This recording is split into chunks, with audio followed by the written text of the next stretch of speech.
Good afternoon, everybody, and welcome to our webinar on volunteer management. Are you the one in charge of volunteers? I'm Jamie Machik, the education consultant for the Wisconsin Valley Library Service, and assisting me today is Shauna Kosegi with the Southwest Wisconsin Library System. So thank you, Shauna.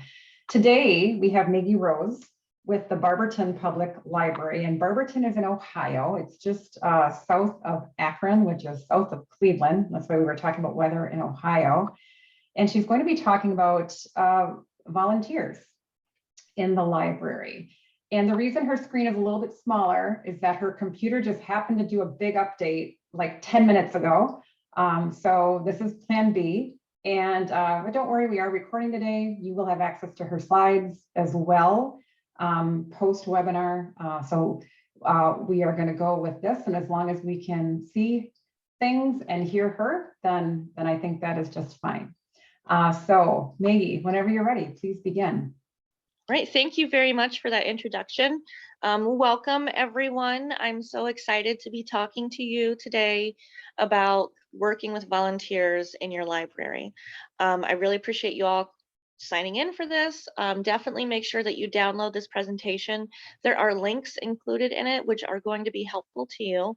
So definitely get access to that.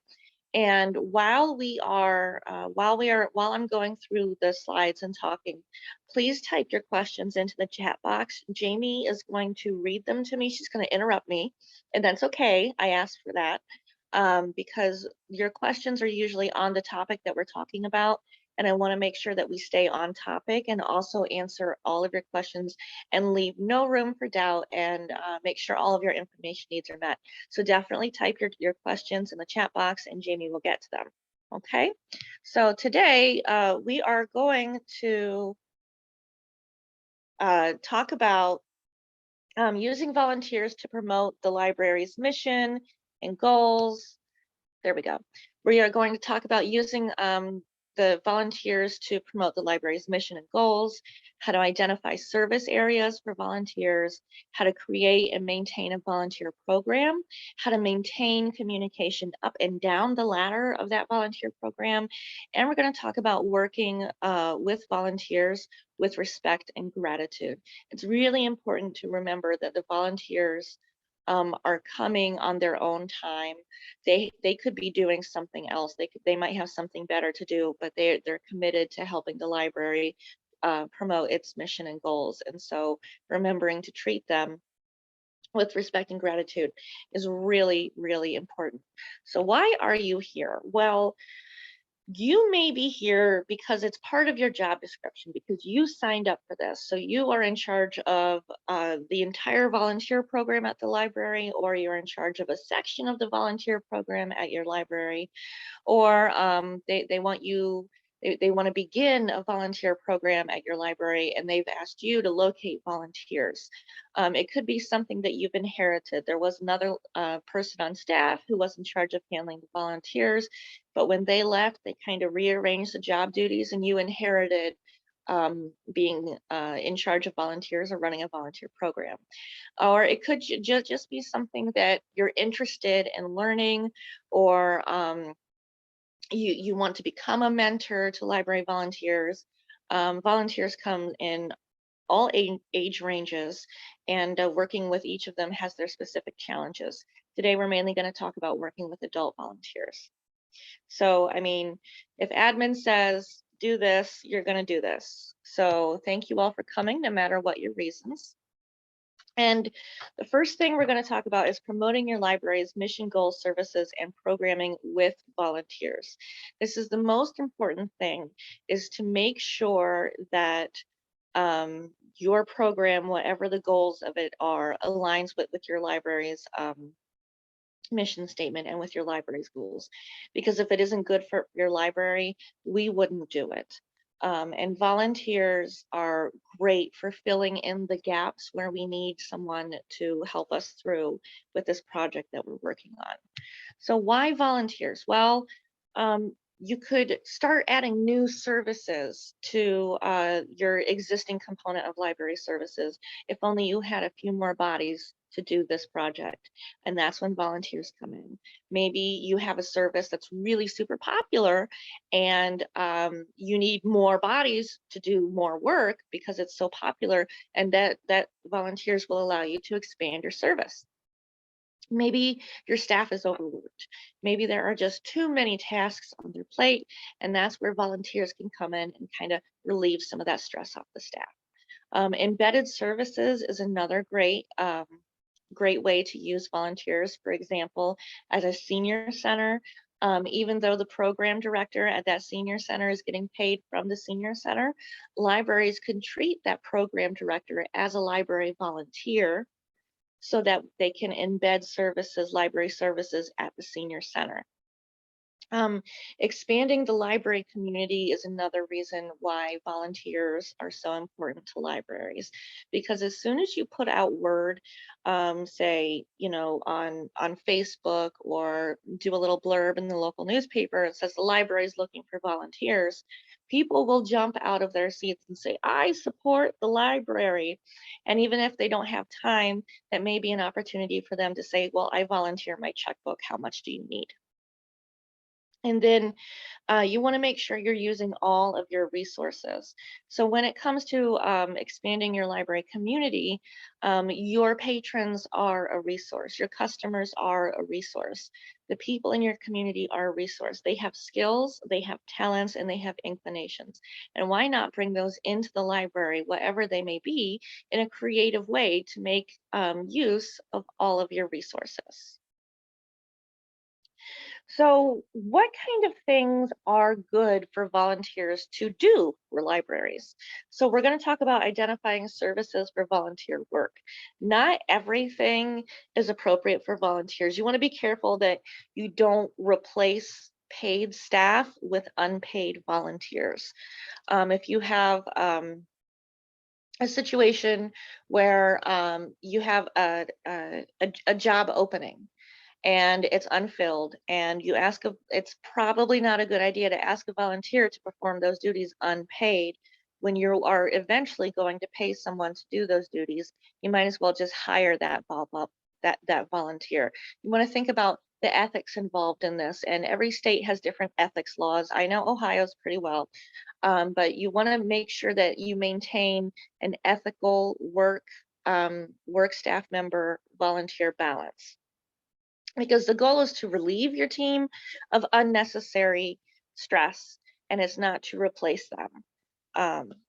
So be aware of those. So where can you expand your services? You can use volunteers in a summer reading club. You can ask them to do program presentations if you have a volunteer in the community who is like super into collecting trains. You'd be surprised how many people may also be interested in collecting trains, and they will attend that program. You just have to ask them to volunteer to present this program to the library. Book clubs. A lot of people are passionate about their book clubs. And if you want to run more than 1, 2, 3, maybe even 7 book clubs out of your library, you can, as long as you get the volunteers committed to lead these book groups for you. Also, skills seminars. If you have someone in your community that is really good at knitting, they can put on knitting seminars for you. And these are all things that you can reach out to your community and say, hey, we're looking for someone to volunteer to do this. Or you can find these within your existing pool of volunteers. You can say, oh, did any of you volunteers have anything that you'd like to present here at the library for us? We have an opening in our programming on Wednesday, yada, yada, yada. Some things that volunteers can do are weeding and sometimes shelving, depending on how your library phrases things like that. But I have used in the past, we just print a shelf list and say, hey, can you pull all of these materials? Because we need to check them, because we might be discarding them, but just pull them off the shelves and bring them to me. That way I don't have to leave the public service desk. And so, my volunteer is being my arms and my legs out in the stacks. Home deliveries, when I ran the home delivery service, we used volunteers exclusively to deliver the books. We staff members did not leave the library to deliver the books. We had volunteers working on this exclusively, and they would develop relationships with their home delivery service clients. Um, and this was one of those situations where this team of home delivery service volunteers, they were really tight knit, and they would call each other, and it provided them with a sort of camaraderie and that feel good feeling of helping someone, while at the same time allowing the library to provide this amazing service to our community. Digitization projects are a great fit for library volunteers. If you have a collection of local newspapers, or a collection of local church pamphlets, or something, in your local history or genealogy department that is, easily scannable, you can ask volunteers to just, do the digitization for you. Additionally, when it comes to other local history memory products, a lot of it is kind of just data entry. When you participate with other when libraries participate with other services to provide local history information online, you might just want to ask a volunteer, like, hey, you could even do this from home.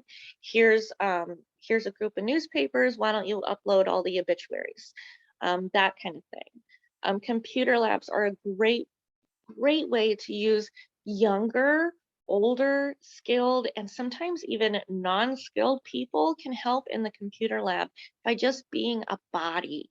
A lot of us working at the public service desk, we've gone to help someone on the computer, and all it takes is for us to stand next to them, and then poof, they figured it out.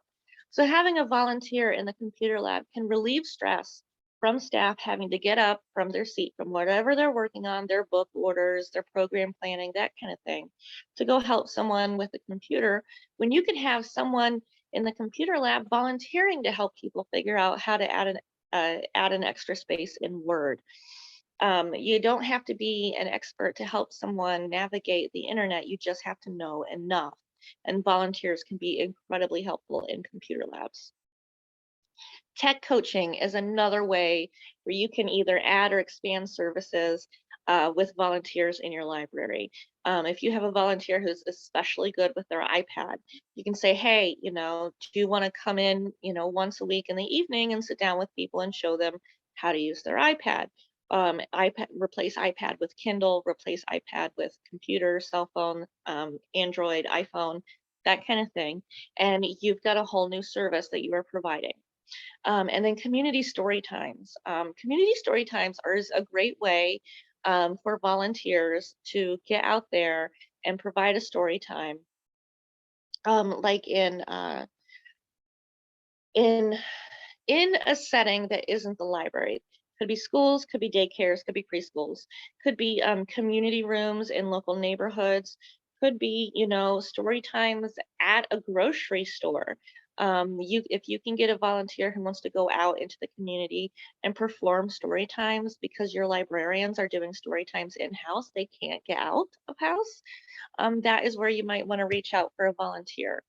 So we have our ideas for why we need volunteers. So now let's talk about creating a volunteer program. The most important thing is to communicate clearly the goals and expected outcomes to your team in order to get buy-in. Communicate to your administrative team, communicate to your coworkers team, and communicate to everyone else, because some people may feel threatened that you're going to bring in volunteers to do all these new services, and they'll say, hey, are you going to bring someone else to do that? Don't you think I can do that? Well, yes, we know you can do that. And that's great. And we're excited for you. Would you like to supervise a volunteer to do this? That's how you'd handle that kind of situation. So what you want to do is kind of set up your volunteer program. And I know, let me see if I can make this any bigger. Nope. No, can't make it any bigger. Okay. So on the left-hand column here, we have administrative buy-in. So you want to make sure that the people above you are totally 100% behind you when it comes to this volunteer program. And so the first thing you want to do is you want to get a written plan and explicitly state your goals and the mission of your plan. Address any ethical issues inside that plan. Make sure if you are working in a library that has a union rep, because that might be situations for same work that definitely need to look into that if your library has a union. And then are you going to need background checks for these volunteers? Are they going to be going to people's houses? Are they going to be working with children? Think about the type of work these volunteers are going to be doing, and try to address future issues in this plan. Administration will love a really well thought out plan. They'll love that you seem to cover all the bases, all the future contingencies, that kind of thing. And you want to make sure that you outline the benefits of having this volunteer service. Um, if it's really important to you that you expand this program, bring up the numbers. X amount of libraries are able to provide this program. This program has helped X amount of people, and we want to expand it, and we're going to do it with volunteers. It's going to free up staff, and it's a win-win and win situation. It's a triple win situation on volunteers, and you want to stress this when you write your plan. You want to identify your team members for leadership roles. As I was just saying, if someone says, well, I could do that, why do we have to hire a volunteer? Well, that's when you ask them to be a mentor or have a leadership role somewhere in that in your volunteer organization. You can say, well, if you're so good at home delivery service, do you think you could mind being the point person for all the home delivery service volunteers? So you want to get your staff on board, and you want to give them a role. That way they don't feel left out of the whole volunteer project. You also want to start an interviewing or a vetting process for your volunteers. I have weeded out several volunteers based on an interview, because as soon as a volunteer realizes that they can't just show up whenever they want and do whatever they want and consider that volunteer hours, they're a little bit less interested. But then again, you find some wonderful people and you're talking to them in the interview, and they're like, my neighbor's also interested too. And I'm like, oh, well, you should bring your neighbor in. And you get to know them, and we'll talk more about the interview a little bit later as well. And then you want to make sure that you have clear volunteer position descriptions. Your volunteers are filling a position in your library. That position needs to have a name and a specific description of what the duties are going to be. They need to know when they need to show up, and they need to know how frequently they're going to show up, and exactly what is going to be expected of them. It's unfair to have a volunteer shelving and then to ask them to do something else because they didn't sign up for that and they're doing this for free. So make sure that, and don't put "and other duties as assigned" in a volunteer's job description. We need to be cognizant that they may not be working because they have different needs than the rest of us. So when they sign up for this volunteer position, they know exactly what they're getting into, and they understand and agree that they're able to take on these roles. So how do you find volunteers? Well, social media is a great place to find volunteers because a lot of people are on social media. If you are looking for like teen volunteers, which are really good in the computer lab and for tech coaching as well, you can shout out to their parents on Facebook, because it seems like kids' parents are on Facebook now, maybe not so much the kids anymore. I think the kids are on TikTok. But use digital media to reach out for volunteers and get fun with it, get creative with it. Have you ever wanted to work at the library so bad, but you just couldn't get in? Well, here's your chance. Just have fun with it. There's digital resources, and I've included on this slide here, but it's volunteermatch.org. And this is where it's a jobs it. So you can post, the library is looking for volunteers, and then people who are looking for volunteer work will go to this website to see if there's any interesting, fun volunteer positions available. Also, LinkedIn is a good place to search for volunteers, and then putting ads in the local newspaper, reaching out to high school counselors, um, reaching out to a local university for their college work study program. I've worked at a library before where students actually worked for the university, but they worked at the library, if that makes sense. The Friends of the Library, anyone who is a Friends of the Library, invite them to volunteer for library programs, setting up a program. I was about to say making cookies for a program, but since COVID, that's not a thing anymore. Um, check with your friends of the library. Even though they're friends of the library and they pay their membership dues, they may not know that there are more opportunities available for them to get further involved. Check if you have a library foundation that helps support your library financially. Check with those members, and then those members might check with their kids, and their kids might check with their friends. And it's just a whole network of, helping the library achieve its goals. And then community organization partnerships. I've had really good luck with this one. We were working on a digitization project, and I was working with the local historical society, and the local historical society was really close with the gardening club. And so the local historical society convinced the gardening club to come to the library and do all this work. And it was really fun, and it was really great to see how these connections happen between volunteers. And then, so the process, the recruiting process. So you want to use this process to select the right person for the right seat on the right bus. And that is a paraphrased quote from Jim Collins from his book Good to Great, which I highly recommend.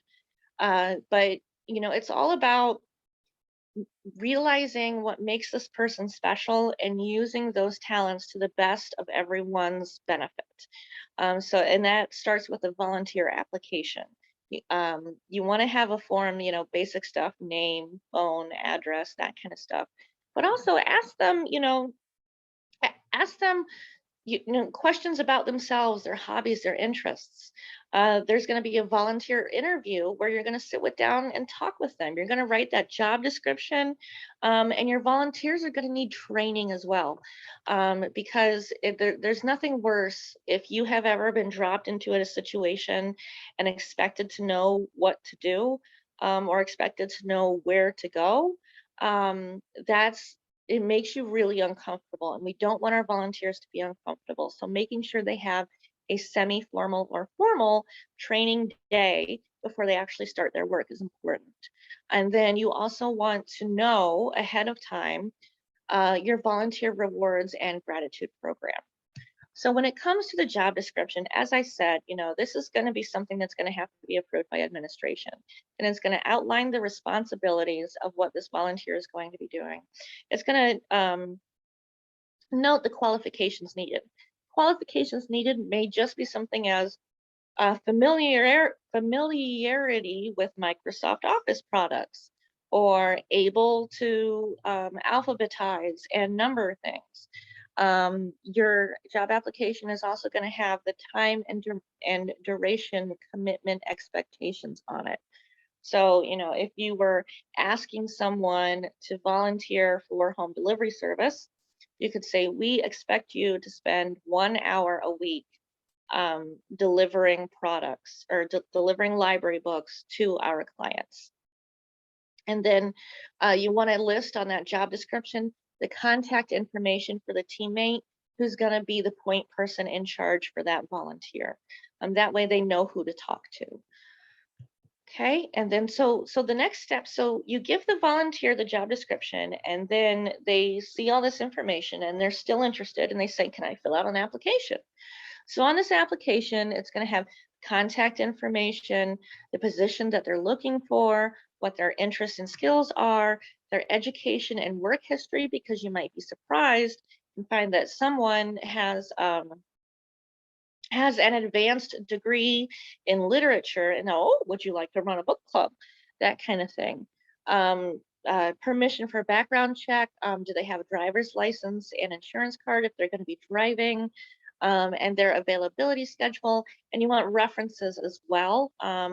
You want to make sure that your volunteers that are directly providing services to your patrons or customers are definitely vetted, and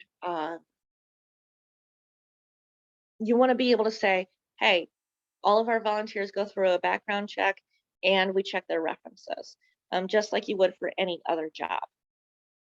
You want to get a feel for them as much as possible. And volunteers are different from employees. They're not compensated, and that's what we're talking about. And they're doing us a favor, and it's a kindness to us. So it's up to us to make sure that we find work for them that is stimulating and rewarding and appropriate for their level of commitment, or else we've failed them. So it's important to find the right person for the right job and put them together. So when you're interviewing for a volunteer position, you want to make sure that you introduce, the other team members, that make sure that you have an informal attitude, and you want to make sure that you find out whether or not they're a good fit, and you want to find out their motivation for volunteering. And then you also want to have, if you're running the volunteer program, but you have another teammate who is the one who's going to be the point person for the specific volunteer position, then you want to have them at that interview as well. Offer them coffee, talk about books, interests, really get to know the person. If you get a, creepy vibe, that person might not be the best person for public work, that kind of thing. So training, did I miss a slide? Volunteer applicant. Okay, we'll probably come back to that, to the one I'm looking for later. So with the training program, what you're going to do is you're going to create an onboarding checklist. I have started new positions where the first day they give you an onboarding checklist of all the things you need to do.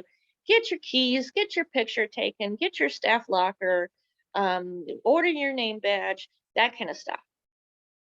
And you want to do something similar with your volunteers. It will give them a sense of place and prepare them for what is coming. Keys and badges, are they going to need keys and badges? They should probably have a badge that says that they are a volunteer, because it makes them feel like part of the team. You want to give them a tour of not only their workspace, but of the entire library. Give them the whole behind the scenes nickel tour. I mean, show them the stuff that nobody knows about, because that'll help keep them invested in the library. You want to give them a volunteer manual, guidelines, and best practices. And we'll talk about that later. Okay, your volunteer manual it's basically like a staff manual, but it's for volunteers, and it kind of outlines stuff like what to wear. You wouldn't want to volunteer coming to the library wearing something political. It outlines who to contact versus what kind of thing, that kind of thing. And then sign-in sheets. If you keep track of your volunteer hours, as you should be keeping track of your volunteer hours, so that you can report them to the board, because volunteer hours make your library look better. Say the community donated 180 hours of their time this month to helping the library meet its goals. That really shows that your community is really invested in your library. Okay, volunteer recognition. So do little things for your volunteers, like show them the places in the library that no one gets to see, or maybe they get to kind of look at the brand new books that come in before their release date. Just look at them, not read them, of course. Do they have access? Give your volunteers access to advanced reader copies. If your library gets advanced reader copies, let your volunteers go through them first. Give them access to the staff room. If they've been working, they might want to sit down and take a load off as well. And are they allowed to park in staff parking spaces, Or do they have their own special parking area? Unpaid labor is not free, and you want to award them, volunteer level staff perks. You want to throw recognition events for them, like a volunteer luncheon, where all the volunteers are invited to come to the library, and the library feeds them, and they can all visit with each other and talk. That kind of thing. So make sure that your program includes regular volunteer recognition in some form or another. So when it comes to maintaining communication, you want to do that to administration, to the people on top of you, and you want to communicate to your team members, and you want to communicate to your volunteers.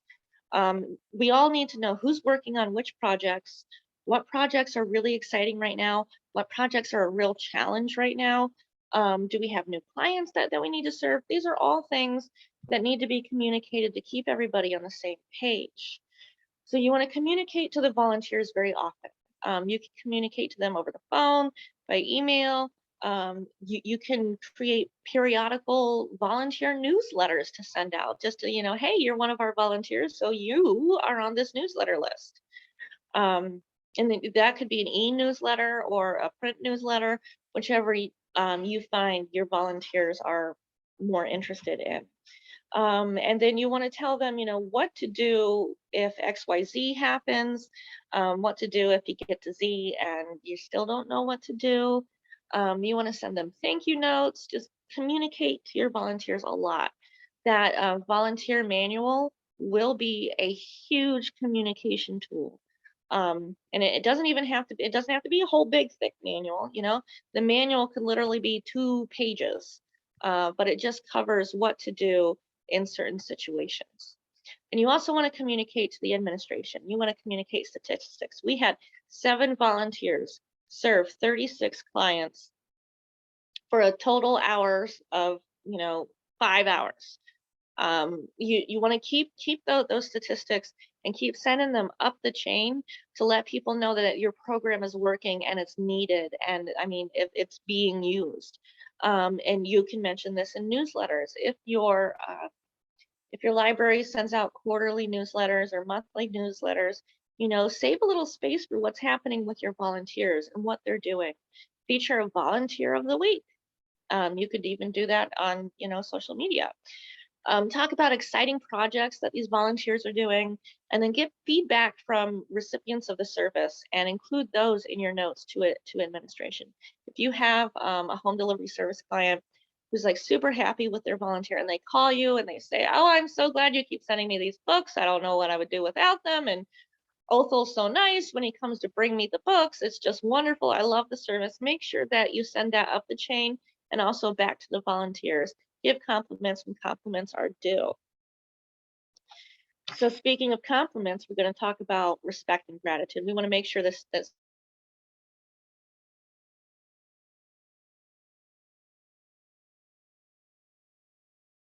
treated with respect. They could call the director, and then the director could be like, hey, Maggie, this volunteer feels like we don't treat them good enough and they're not going to volunteer here anymore. What's going on with your volunteer program? And that's when I'm like, oh no, something really bad happened. So make sure everyone knows that everyone's on the same team and that we're all working towards the same goals, and that we all have the same goal. Yeah, that's what I was trying to say. So honor the commitment of these volunteers. Say thank you. Feature them in social media posts. Send them birthday, thank you, anniversaries of when they started volunteering. Give them little bios and newsletters. Give them credit when it's due. Maybe even give them like an after hours access, like, hey, staff gets here at 9 o'clock, but we don't open till 10, but we'll let volunteers in at 9 o'clock so that, you can have access to the whole library without anybody else in it. Give them recognition, breakfast, lunch, and dinners, that kind of thing. But if it doesn't work out, if you have a volunteer and things just aren't working out, it's okay. Not every dream is a nightmare, but sometimes things just don't work out. And so that's when you have substitutes ready. Um, it's really tricky if it doesn't work out with your volunteer, because you want to try to either move them to a different position or kind of end that position altogether. So you need a plan for if it doesn't work out. And then you need a backup plan for that. So the first thing is preventing the whole it doesn't work out scenario. You want to use the interview, the application, and the volunteer manual that I mentioned as a way to kind of weed through volunteers and make sure you're getting them in the right spot. You need to know their motivation for volunteering. If they want to volunteer because they have to do court-ordered hours, you want to consider that in your volunteer plan. Are you going to accept those types of volunteers? You want to clearly communicate volunteer expectations and commitments to them. So that's all part of the prevention. We're going to try to prevent when it goes south. But if it does go south, you can reassign that volunteer to another position. For example, I had a volunteer who was helping me with a digitization project. And we were digitizing old newspapers, and we were digitizing them on a flatbed scanner. And she was so rough with these newspapers. And the scans were always crooked, and there was always something missing, and it just, I'd see her manhandling these fragile old newspapers, and it's just, oh no, so what can this person do? Because digitization is not good for her. Let's have her pull some books for reading. Let's just shift her from one thing to the other. And you ask, like, hey, thank you for doing your work on that project. Would you mind working on this other project instead? If that doesn't work, you can ask them to move to a volunteer substitute position. Yes, it's such a thing. And they are really important. A substitute volunteer position fills in when another substitute who we are counting on cannot perform their duties. So if you have a volunteer who just doesn't have a good fit anywhere, you can ask them to be a sub for a different volunteer position. That keeps them connected, and it keeps them involved while letting the other volunteers kind of absorb that other work and take care of it themselves.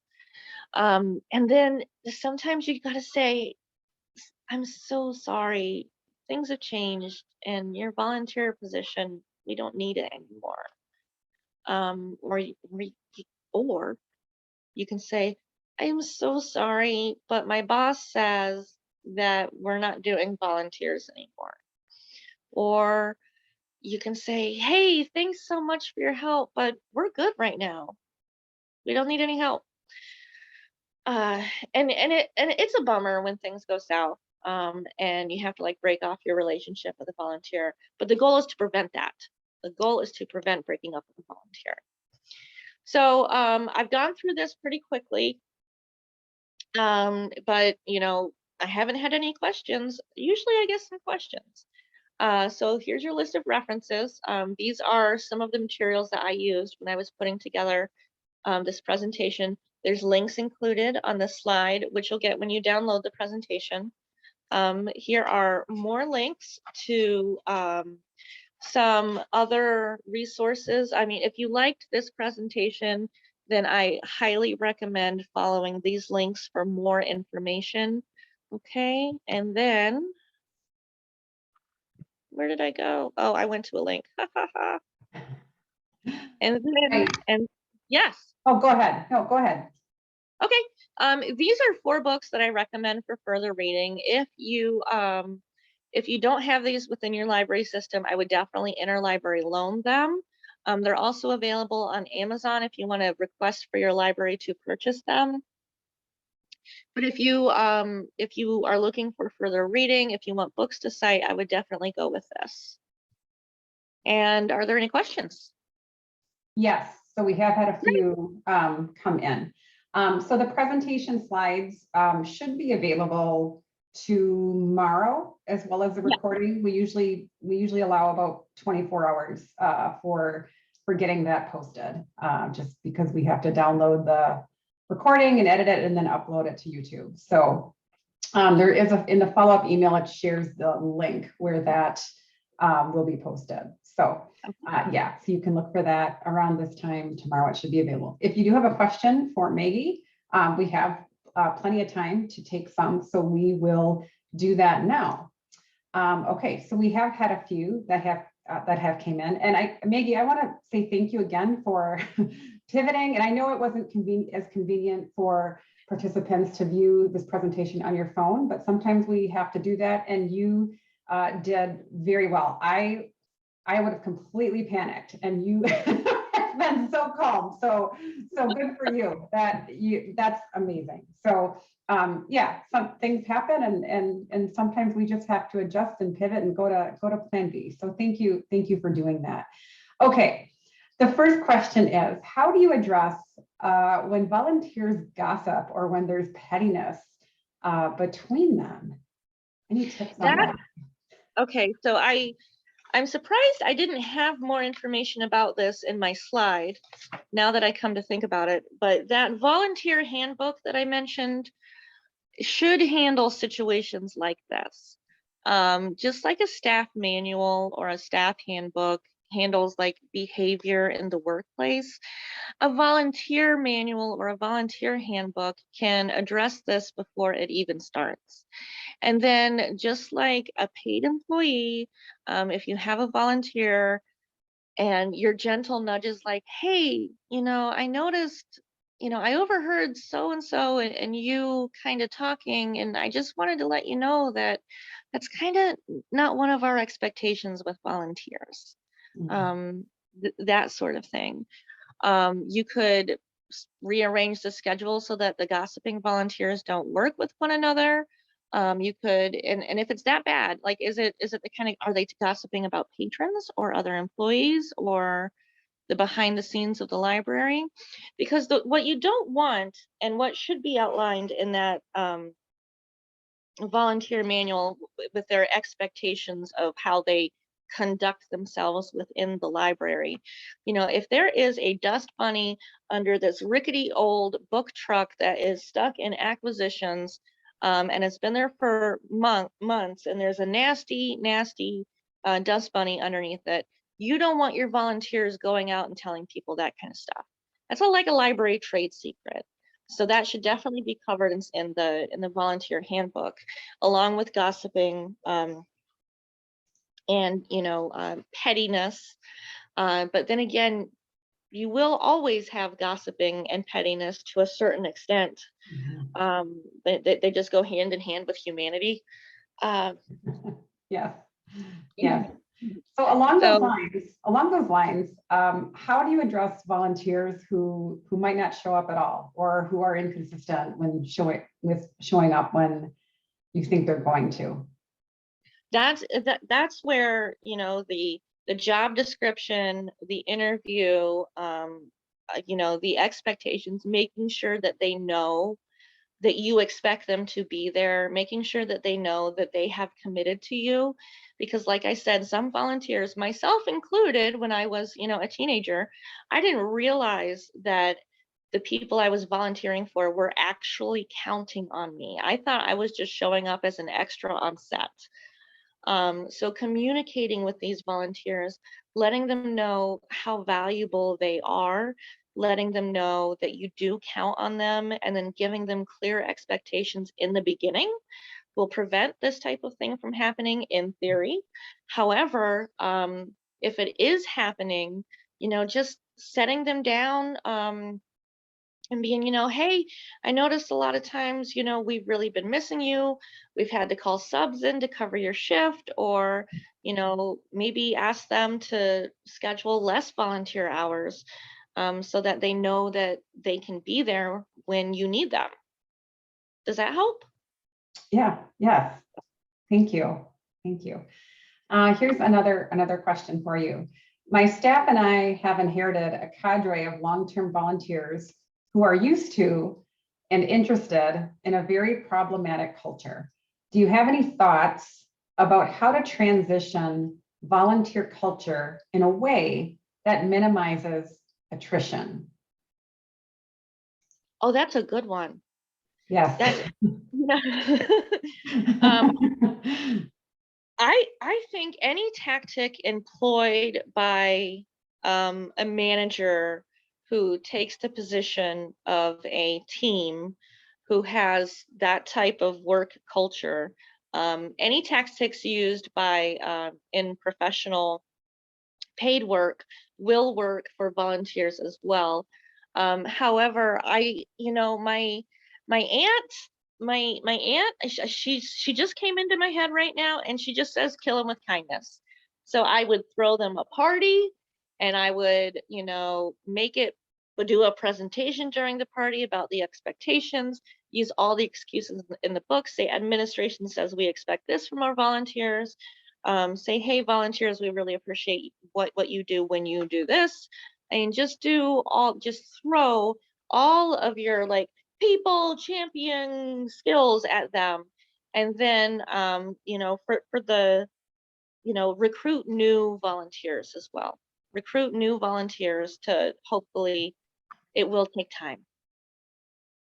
It will take time. Just like when any department or team needs a complete overhaul, it's just going to take time. Okay, thank you.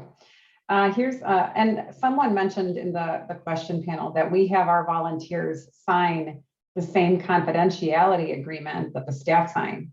That's a Yeah. great idea. That can, I would imagine, help minimize maybe some of the gossip that might be happening in that kind of environment. Okay. That's really important. Yeah, so here's another situation. So we are located in a college town and often have student service organizations that want to volunteer at the library.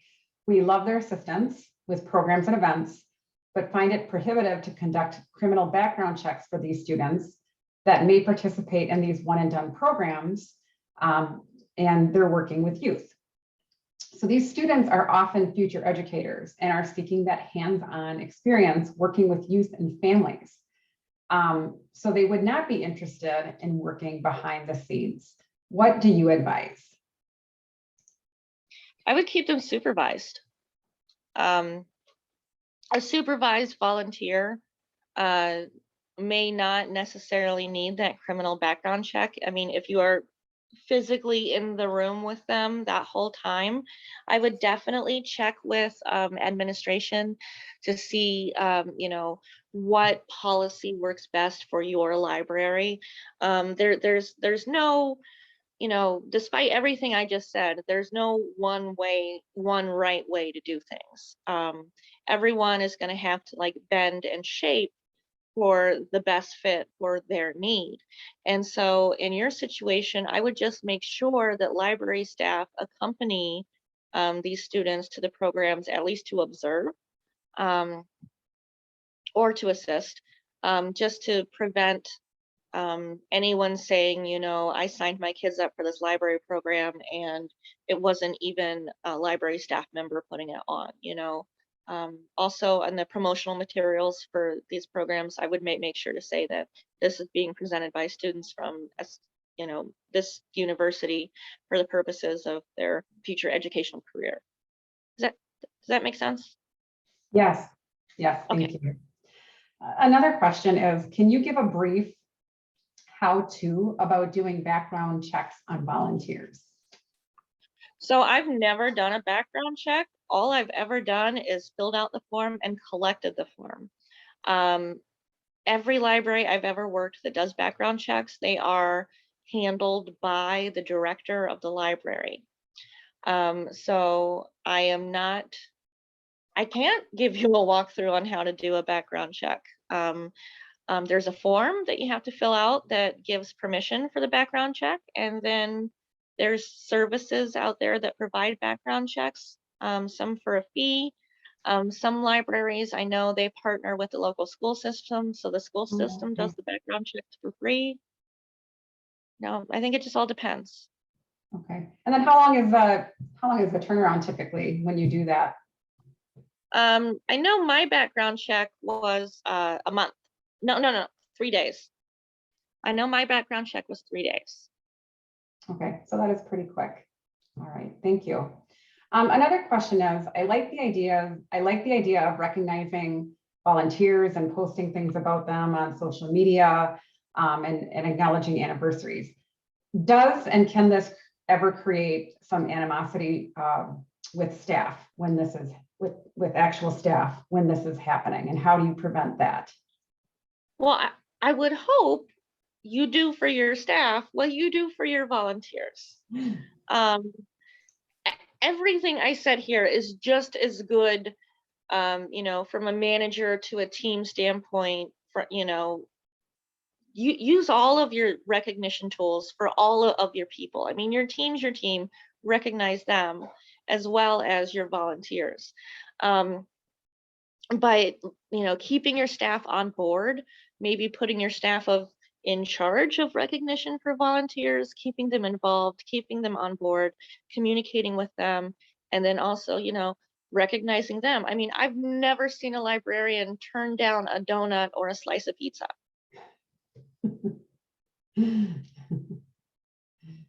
That's true. That's true. Someone mentioned, as far as background checks, in Wisconsin, I would use the state, but during COVID, they take longer. So that's good to know. Good to know. And a link was shared there, so I will share that in the chat area.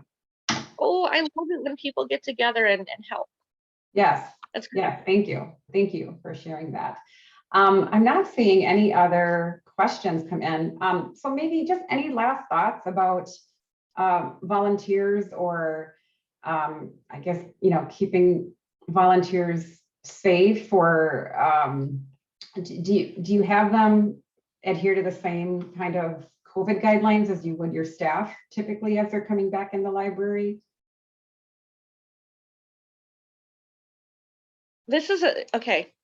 In my current position, and I'm going to share this with you because y'all are in Wisconsin and I'm in Ohio. So in our current situation, we, the staff at my library is we are wearing our masks, we are hand sanitizing, we are staying 6 feet apart. We have vinyl barriers between all of our desks. Mm-hmm. The staff very much has all bought into this. Our volunteers have not. Okay. Volunteers have not. So we don't require them to follow like all of the, it's not required. If they want to be here and work, however, we do require them to follow the patron guidelines. And the patron guidelines are, please wear a mask, but we can't make you. Okay. So we do, yeah, they are required to wear shoes and follow by patron guidelines. And you have found that has worked for your library? Yes, our volunteers came back. It worked for us. We're glad to have them. They poke their heads around, all of our barriers and stuff. Yeah. but it's just because they want to say hi and hello and they want to touch base. Okay. Great. Thank you so much, Maggie, for sharing this information and for the great presentation. As I mentioned, the slides and the recording should be posted on our website by tomorrow afternoon. And again, I want to thank all of you for participating today, for your great questions. If you missed any of the webinars in this fall staff empowerment series, they are also, the other 2 webinars and slides are already posted. So feel free to go back and check out those. This was a great series. We had 3 excellent presentations. So again, I want to thank all of you for being with us this afternoon. I want to thank Maggie for the great presentation, Shauna for being here and assisting. I hope you all have a great rest of your day and a great rest of your week. And so long.